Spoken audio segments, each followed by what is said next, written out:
एगो होला कि हाँ हम ई चीज़ करे के चाहता नहीं, हमारे हस्बैंड से अनुमति नहीं है मिलत, चाहे वो नहीं देत उ चीज़ करे के, तो हाँ उस जगह पर छोड़ के हमरा से शादी करी सारी जी, हमरा से शादी करी सारी जी के शादी भइल बा, तब वो कितना हीरोइन के साथ बेड सीन दिखावल जाला, किस के सीन दिखावल जाला, वो वास्तव में वो चीज़ थोड़े भइल बा, उ करल जाला तो तमके देलन आवेलन वरदान देवेला ना कि बालक तुम्हारा तपस्या से हम खुश हुए, कुछ क्या मांगना चाहते हो। इतना माने नहीं, अभी उनका तंगा बात सोचे लगे हम तो अभी रोए लगे के बारे में हर एक पल सोचे नहीं कैसे, तो देखिए भगवान केहू के केहू येंगे ना बेटी कालुए हम घरे से कालुए उनका फिर विश्वास बाटे तबे उनका इतना माने नहीं संकेत दे दा तला से हमरा दिल के भइल बाटे चोरी।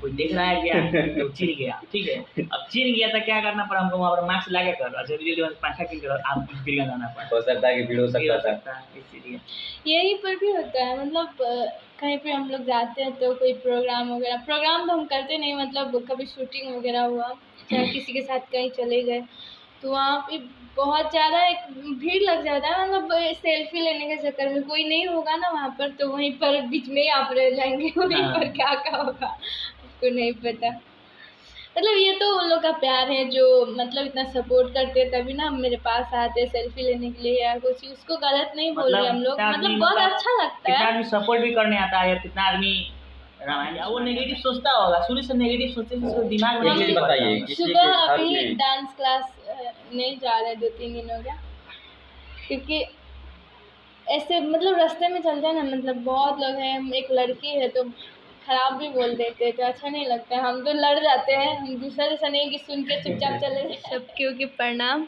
और बहुत बहुत शुक्रिया कि अपने उतना दूर से आईनी, इतना टाइम देनी, हमरा इतना सपोर्ट करनी, और सब केहू जितना इस चैनल के देखे तो के सब केहू के गोड़ छुके गोड़ लागत नहीं, और बहुत ज़्यादा सपोर्ट मिलत रहे। कल खेसारी जी के बर्थडे के जहाँ बर्थडे मनल रहे वहाँ के हम एगो इंटरव्यू देखनी, उस जगह से जब वो वीडियो देखनी तो हमरा बहुत अच्छा लागल, वैसे ही सपोर्ट करत रही और उहे विशाल जी के साथ एगो वीडियो आयल जन करिया चोली गोरे गाल रंगे दे सुगिया चारू ओर, कुछ सॉन्ग बाटे उनकर ओमे, और एगो बिट्टू हमनी के टिकटॉकर बारन उनका साथ बल 3 गो वीडियो शूट बल का।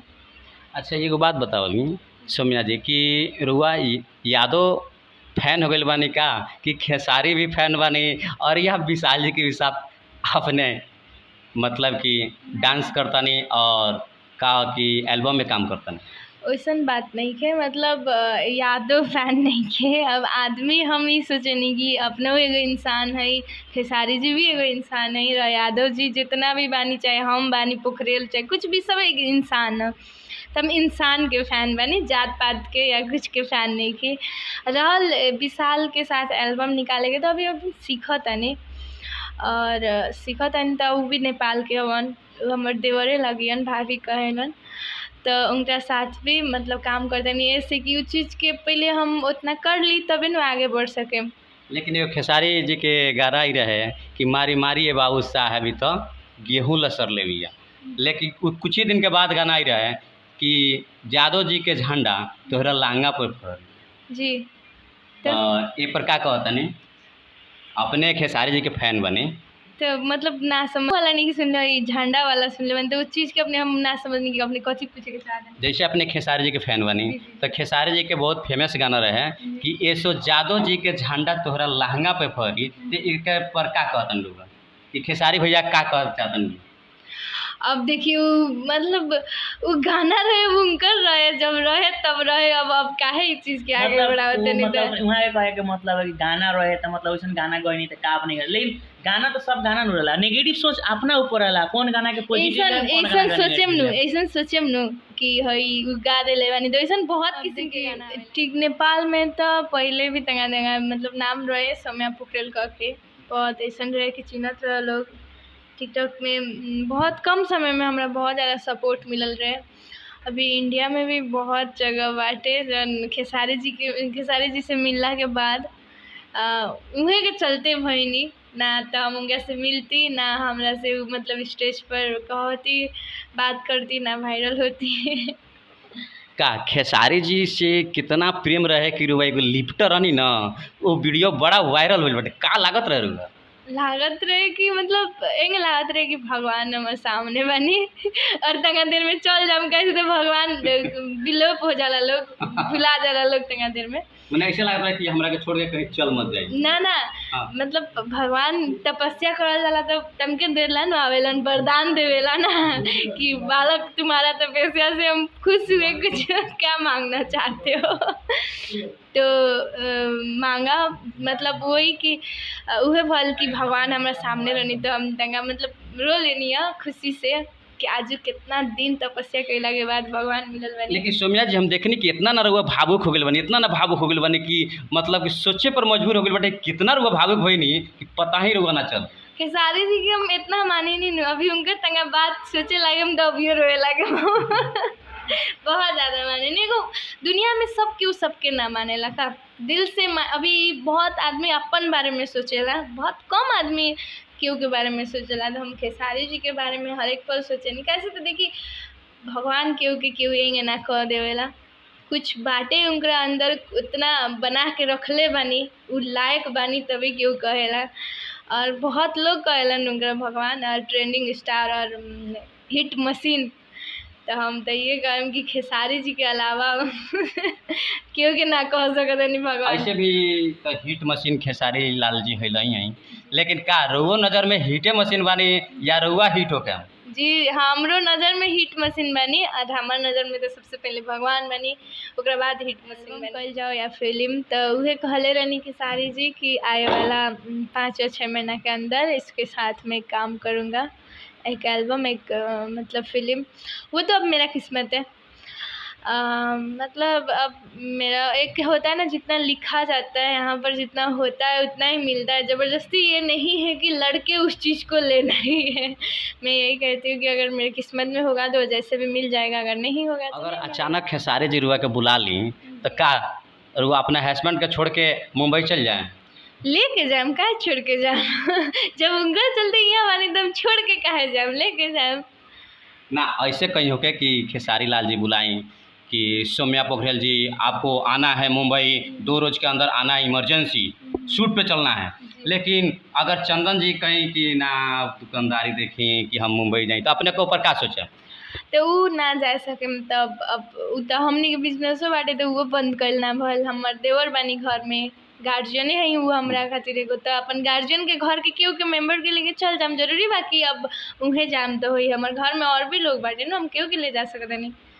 अच्छा एक चीज़ बताई, राउर सासू माँ रुआ के कौना भावना से देखे नी, ये पहले हमरा के बताई, बेटी की पतो या एगो एक्टर के हिसाब से? बेटी बेटी कालुए हम घरे से कालू रात के नहीं 2 दिन घरे रहनी, हमरा तनको ना लगेला कि हम सास लगे बानी, अपन सासू माँ लगे बानी।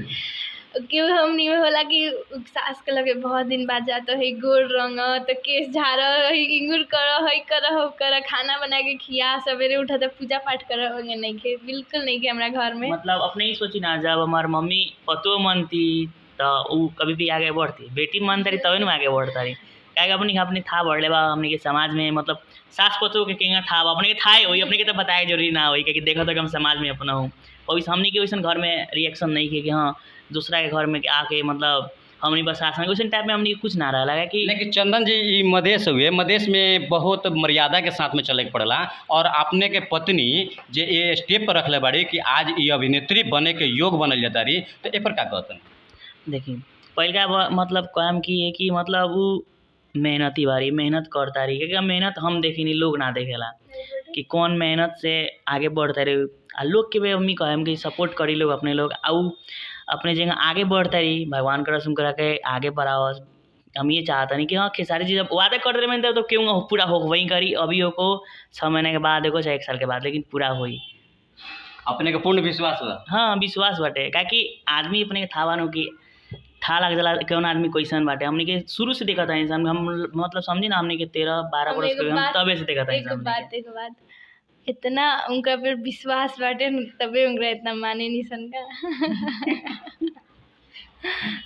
अच्छा, एक हमरा के सुंदर मतलब कि भोजपुरी गाना खेसारी भैया के हिट मशीन वाला गाना जो ट्रेंडिंग में बाटे, उ गाना से सुना है। ट्रेंडिंग में तो अभी होली के बाटे। अच्छा, होली के सुना दी।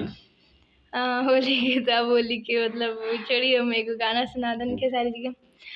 अरे मन करे छोड़ दे कोयल पढ़ाई, होला स्कूलिया में बहुते लड़ाई। मन करे छोड़ दे कोयल पढ़ाई, होला स्कूलिया में बहुते लड़ाई। धके कौनो गट्टा खींच लेले बा दुपट्टा, हमर जुआ डरा देले बा। तहरा आँखी आँखी चंदन जी इस पे आप थोड़ा सा सपोर्ट कर दीजिए। तोरा आँखिया के काजराए जान झगड़ा करा दिले बा। फर्स्ट टाइम सॉन्ग गाइले मैंने। क्या बात है, आप देखिए चंदन जी का भी आवाज़ खेसारी भैया की कितना प्यारा सा है। अब मैं आपको बता रहा हूँ कि चंदन जी आप तो खेसारी जी के फैन ही हैं, और खेसारी जी का इतना सुंदर अभी मैं सुन रहा हूँ कि फर्स्ट है आवाज़, वो भी इतना सुंदर खूबसूरत, क्या बात है। थोड़ा सा अपने मुखरा से एक और सुना दीजिए। मतलब गाना सुना देने। हाँ गाओ, तुम पहले गा लो, उसके बाद हमारा लाइन हम गाएंगे। गाओ, चलो। नहीं गाओ, उसके बाद हम गाएंगे। कौन देवता के गढ़ सवार हम गा दे रहे हैं। हाँ। हो कौना देवता के गढ़ल सवारल हऊ, हमरे खाती जमी पे उतारल हऊ। तोहर अखिया बा कैले दीवाना, ए जाना बारू अनमोल ऐसन खजाना। तोहर जोराना दोसर जनाना, ए जाना। क्या बात है। क्या बोले थे कि जो तो इसके लिए मैं आप लोग से कहूँगा, मेरे दर्शक जितने भी हैं, आप लोग सपोर्ट करते रहिए। और मैं एक चीज़ और पूछना चाहता हूँ, आपके बीच में रखूँगा कि सौम्या पोखरल जी का जो अभी नया एल्बम आने वाला है, वो थोड़ा बहुत की संग भी स्टार्टिंग की है, बोल रही हैं कि हम थोड़ा बहुत स्टार्टिंग है, और लिंक मैं डिस्क्रिप्शन में डाल दूंगा। लेकिन पहले मैं ये जानना चाहता हूँ कि वो गाना कौन सा है, थोड़ा सा आप भी देखें और सुने। कौन सा गाना मतलब? अभी जो आपका तो अखिलेश जी का चैनल में जो सॉन्ग है, जो भतीजा करिया हो जाए, वो तो मेरा एल्बम नहीं है, वो ऑलरेडी खेसारी जी का है, तो उसमें थोड़ा सा मैं करके दे दी हूँ। तो एक है जो विशाल यादव ऑफिशियल पर है, जो हम लोग का एक सॉन्ग रिलीज हुआ है, उनका सॉन्ग है, और अंतरा सिंह जी का सॉन्ग है, उसमें हम मॉडलिंग सिर्फ किए हुए हैं, तो वो सॉन्ग अभी मेरा दिमाग में उतना नहीं आ रहा है। अरे करिया चोली गोरेगा, हम गा दे रहे हैं। करिया चोली गलिया गोर, रंगे दे गोरिया चारो। करिया चोली गलिया गोर, रंगे दसुगिया चारू ओर।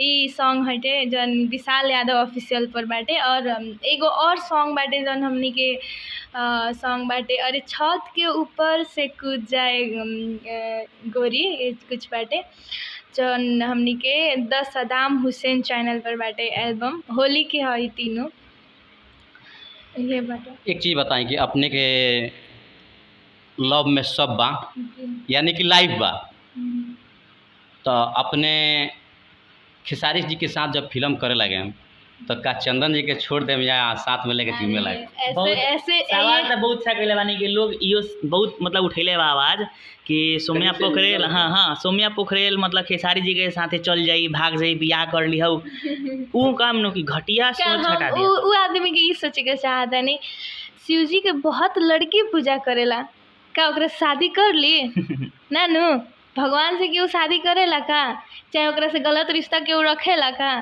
हम खेसारी जी के जब भगवान कहले बानी त का हम गलत सोच सकत नहीं उस चीज़ के, का